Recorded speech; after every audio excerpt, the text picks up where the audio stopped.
The Shinju, the current antagonist for the Boruto manga and arguably one of the most fan service oriented for some pretty obvious reasons. But I think there's more to them than a lot of people think, and that's love. Now, love has been one of the main narratives in Boruto for a long time. I mean, some of the most central events in Boruto happen because of love. Ada's usage of omnipotence for Kawaki, Naruto and Hinata being sealed away because of Kawaki, Boruto's harem of Sarada, Sumire, even Ada, and Mitsuki, the awkward love line between Team Sand. I mean, with chapter 19, we know for a fact Araya has a crush on Yodo while she's crushing on Shinki. But back on track, the Shinju themselves embody love to an extent. I mean, their whole mission is to absorb the person closest to the host. The only one who isn't based on love is Jura. He's based on obsession rather than affection. Again, his target is Naruto, so unless he's Team Rainbow, he should be solely based on obsession. So let's dive deeper into the name of Shinju, which itself is tied directly to the concept of love. So basically, in Japanese, Shinju is a term used for double suicide, an act steeped in tragic love.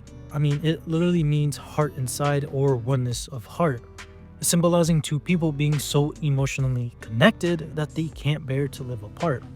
This is typically associated with lovers, but Shinju can also extend to deep friendships or even family ties.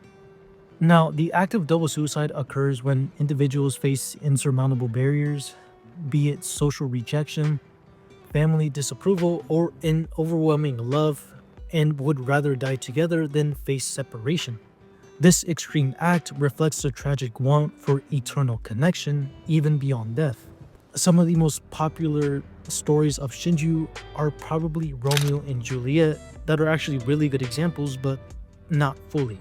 Now, the concept of double suicide isn't just confined to old traditions in Japanese, it's still deeply rooted or ingrained in modern storytelling. Now, if you still have no clue what Shinju is, I'd recommend watching something like No Longer Allowed in Another World. It gives a basic understanding of double suicide. Now, double suicide is often seen as an expression of love, and that ties right into Boruto's overall theme, but why name the Shinju after it? Well, the answer is actually pretty simple. Like I mentioned before, the Shinju's actions are driven by love, and double suicide is often a tragic form of love. So what kind of event in the story could be tragic enough and so deeply tied to love to make the action of double suicide happen? And that would actually be the Shinju's absorption of their target. Now, some of you might be wondering how a Shinju absorbing their target connects to double suicide, so let's actually talk about the absorption process, because this is where things get really interesting. Now, a lot of people assume that when a Shinju absorbs its target, it's simply a power-up. The assumption is that the Shinju gains new abilities or undergoes some kind of transformation or evolution. But I actually have a different perspective, one that actually ties into Code's narrative. Him pulling off a master plan does seem far-fetched, but I'll explain in detail. So, imagine a scientist builds a robot designed to look like a human and programs it to feel emotions. Now, if the robot were to encounter a situation that would trigger happiness and it reacts accordingly, can we really say it's feeling happiness? No, it's not. The robot is simply following its programming, reacting as it was designed to do. The emotion isn't genuine, it's mechanical. Now, can we say the Shinju are any different? Keep in mind, the Shinju were created with a specific instinct to absorb those closest to their host. They don't fully comprehend why they do it, it's simply something they were born with. It's not at all different from the robot's programming, and in fact, this is where Code's role comes in. Code's involvement seems to stem from the larger Otsutsuki will. Before Ishiki's death, he left a message for Code to continue the Otsutsuki legacy by absorbing Boruto or Kawaki. This doctrine, known as the Otsutsuki will, dictates that the members of the Otsutsuki clan consume the life energy and genetic material of other worlds in order to evolve. Ultimately reaching godhood, this cycle was actually fulfilled through Shibai. Some of you are probably saying, well, how does this tie into the Shinju? And glad you asked. So basically, double suicide is directly tied to the larger narrative. and it's essential for understanding the role of the Ten Tails. The Ten Tails needs an Otsutsuki sacrifice to function as it does, ultimately absorbing the Otsutsuki to produce a chakra fruit. This process seems to mirror what the Shinju does when it's absorbing its target. Although the exact product of the Shinju's absorption is still unclear, however, we can assume it's likely similar to the chakra fruit. Now, the term double suicide itself is significant and must represent something important in the story. As it stands, the most important element in the narrative right now revolves around what happens when the Shinju absorb its target. Double suicide is rooted in love, and this is important, as the Shinju who are acting on instinct driven by love engage in the act of absorption. This act results in the death of both the Shinju and its target. It's a tragic outcome, one that underlines the core theme of double suicide, love leading to destruction, not transformation. While the chakra fruit resulting from the Shinju's absorption of their target might not be as powerful as a real one, there's something important to consider here. The process is indefinite, meaning even if Code were to absorb all the Shinju currently, that wouldn't be the end of it. We know that once a tailed beast chakra is exhausted, like with Kurama, they can reincarnate. So while the chakra fruit produced from the Shinju won't be as powerful as a real one, the fact that the process is indefinite means Code could continually produce them.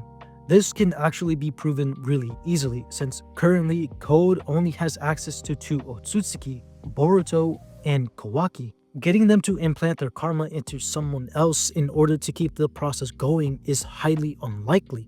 So the next best option would be, like I said, the off-brand chakra fruit that the Shinju can produce. It's not the real deal, but it offers a way to keep the cycle going indefinitely. Okay, a lot of information was just dropped, so it's time to summarize. Essentially, the term Shinju means double suicide, where 2 people who are deeply in love choose to die together. The Shinju, both by name and what they do, reflect this idea. When a Shinju absorbs its target, it leads to the death of both the Shinju and the target, which in theory creates a weaker version of the chakra fruit, something that isn't as powerful as the real thing, but can still be used over and over again, which might have been Code's ultimate end goal to succeed in the Otsutsuki will. So in short, the Shinju actions are tied to the idea of love and destruction, and their absorption process will probably result in an off-brand chakra fruit. And I know some of you are saying, how do we know double suicide actually fits into the story? And I have an answer. Basically, chapter 17 gives us key clues that support this theory. Before Matsuri even met Konohamaru, we knew she was targeting him. However, when they first met in 17, she chooses to ignore her instincts. It's not until after a disagreement between them that she makes up her mind to absorb him. Now, here's where it gets important. Why does Matsuri just out of the blue decide to absorb Konohamaru? And the reason is tied to her feelings of rejection. So here's what happened. Essentially, Matsuri wanted to call Konohamaru-chan in order to symbolize affection, closeness, and love, but when Konohamaru refused, specifically because he reserved the term for Moegi, Matsuri felt her love was being rejected, and not just rejected, but rejected in favor of another person. In Matsuri's mind, this created a barrier between them, a distance she couldn't ignore. This rejection wasn't just about a nickname, it represented her emotional connection to Konohamaru being denied. After this moment of emotional distance, Matsuri makes the decision to absorb Konohamaru. This act, driven by a need to be together with him, mirrors the concept of Shinju or double suicide, where 2 people, in this case the Shinju and their target, are so emotionally connected that they choose to go down together even if it means destruction. This is where the double suicide theme comes in, since Matsuri, in her desire for closeness and a sense of unity with Konohamaru, chooses to absorb him. This act isn't just about jealousy, it's about being together, even if it means mutual destruction, which is the essence of Shinju. I'm not saying I'm absolutely right, but the events of chapter 17 provide strong evidence that Matsuri's actions align with the concept of double suicide. Her emotional rejection by Konohamaru and her subsequent decision to absorb him shows how love and attachment are at the core of her actions. Much like the tragic love stories of Shinju, where love leads to destruction rather than transformation. So while this might seem like a coincidence, the narrative in chapter 17 and Matsuri's decisions align too closely with the idea of double suicide for it to be ignored. Now, if you like this video, I'll do the typical YouTuber thing and ask you to subscribe. So without further ado,